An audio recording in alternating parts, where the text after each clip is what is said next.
Hello and welcome to Hero Journalism. I'm Forcade.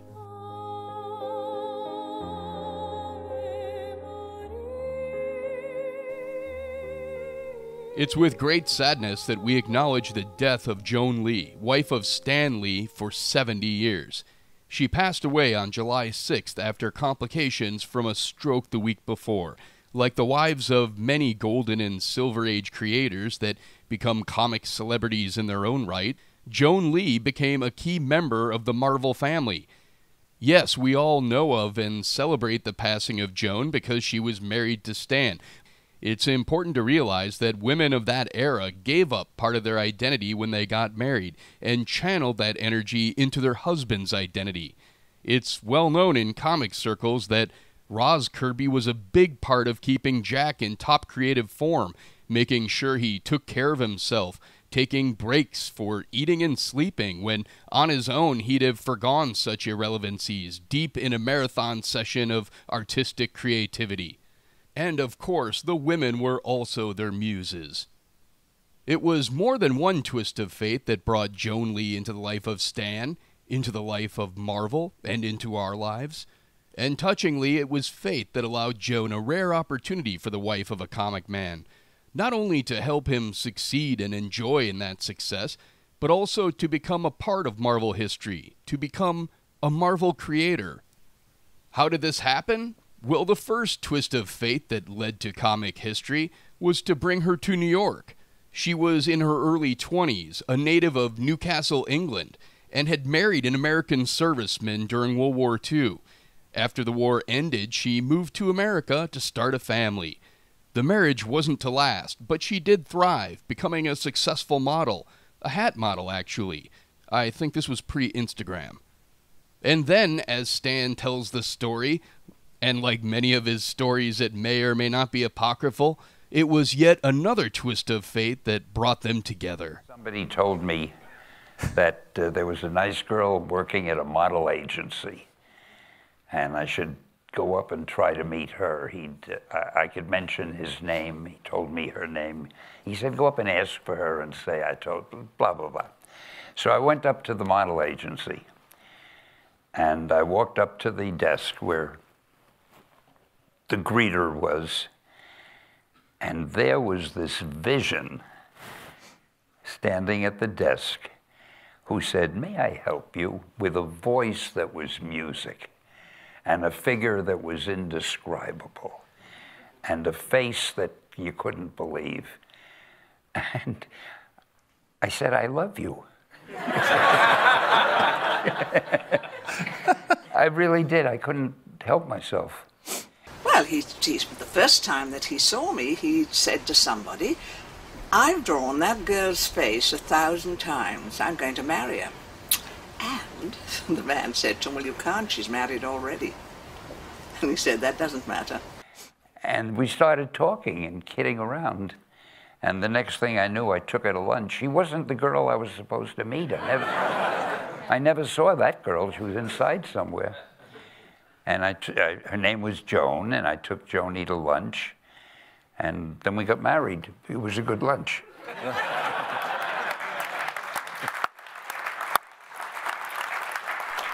The rest is history. They were married in 1947, and while Stan continued at Marvel, they had a daughter and made a family.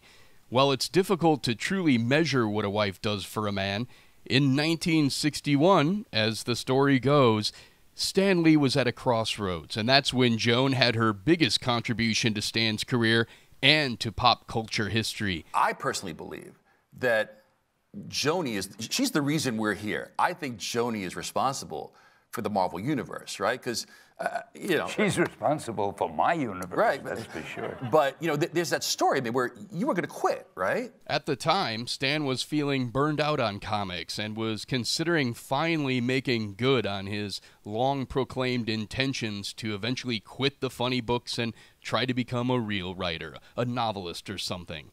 Marvel's publisher, Martin Goodman, had also tasked Stan to do a new book, a superhero comic, and Stan vocally complained to his wife about the restrictions in which he was expected to create the characters. And then when Stan was almost ready to quit doing comics. She decided that that was enough.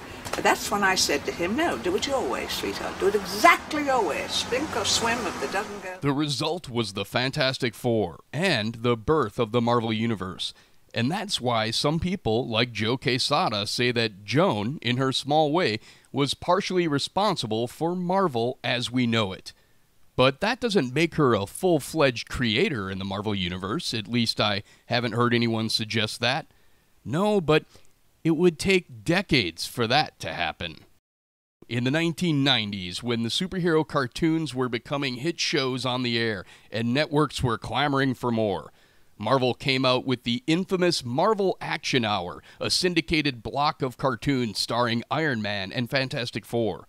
Marvel produced the show in-house, so Stan was much more involved than he was with the other Marvel cartoons, and producer Ron Friedman found a place in the show for Joan. After giving up her modeling career and her dreams of being an actress, almost 30 years later she would be cast as a voice actor in the Marvel Universe. Actually, it was going to be a family affair. Not only was Stan going to do intros and narration, daughter Joan C., or JC, was cast in the Marvel Action Hour's first half, Iron Man.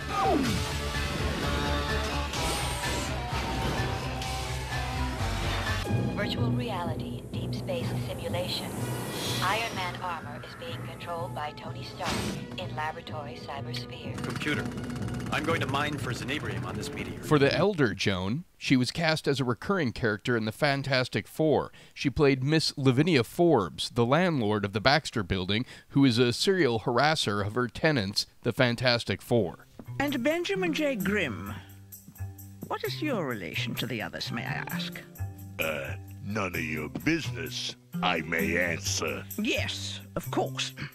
Now then, about your... She didn't have the strongest material to work with. The show was a troubled production. But the voice cast turned in great work, and Joan approached the role with the grace and dignity of a veteran.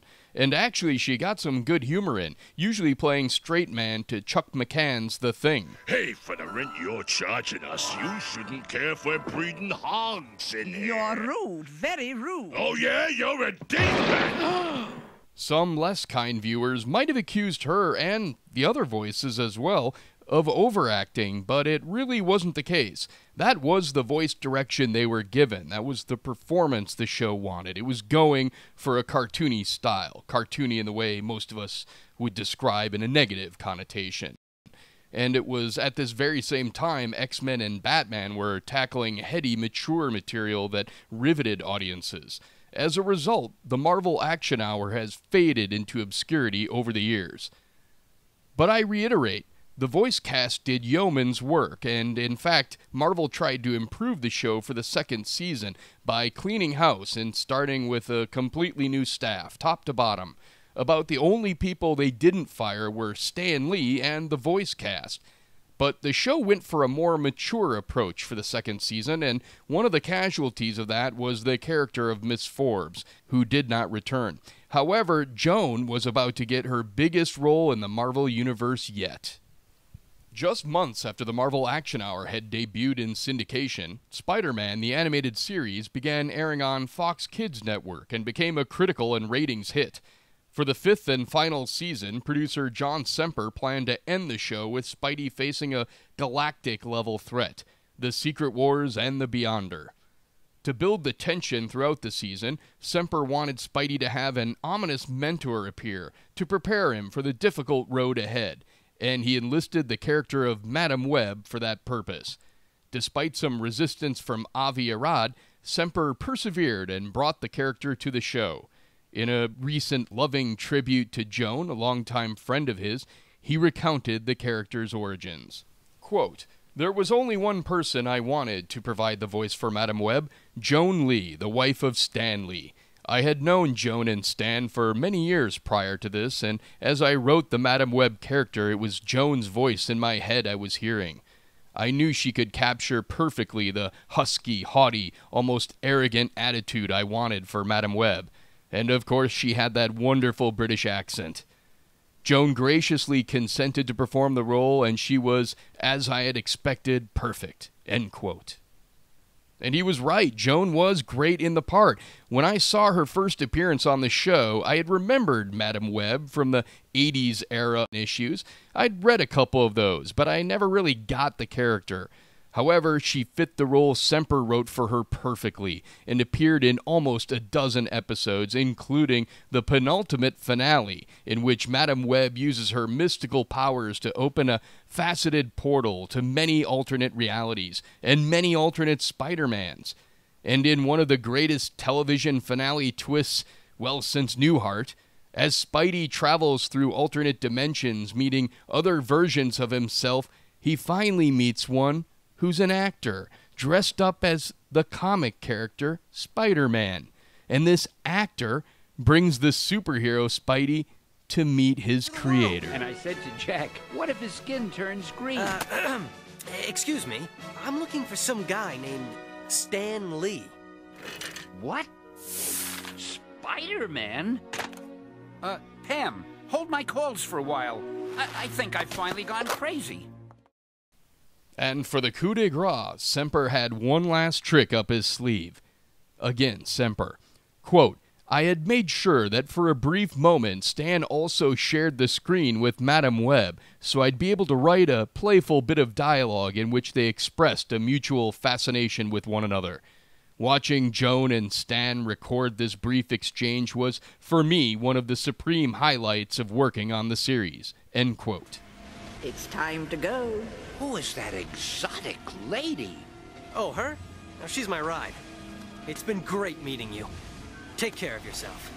You too, Spider-Man. Farewell and good luck. That's Stan Lee. He's quite a guy. I think he's truly special. And it really was a beautiful way to end the show. Fanboys loved it when Spidey got to take Stan Lee on a web swing, for real. And it was just a whimsical, fun moment, both for the fans as well as for Semper and his longtime friends, the Lees. The show ended in 1998, and with it, Joan's voice career. But post-millennium, things had changed. Marvel movies came into vogue, and soon Stan was making a cottage industry out of cameo roles in those films. In 2016, Hollywood came calling again, and this time, once again, for Joan as well. This time, Joan was able to finally join Stan in live action, and once again, they shared the screen, playing perhaps their easiest role ever, that of a loving, if scared, couple in the movie X-Men Apocalypse, which came out just about 1 year prior to her death. I'm sure Joan's forays into acting were rewarding after all these years at the fringe of the Marvel world.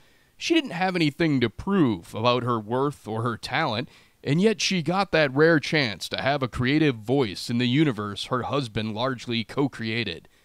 What a special thing to have in your life.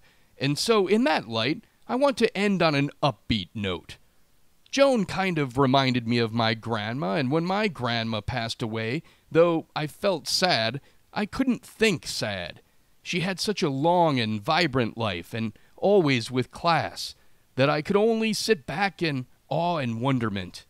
I mean, Stan and Joan, they were married for 70 years. It's mind-boggling. And so thus I say, let's celebrate not her death, but her life. And we here at Hero Journalism were delighted to have her grace our screens in some of our favorite Marvel adaptations. She added her own unique threads to the rich tapestry of Marvel history. So here's to the life of Joan Lee.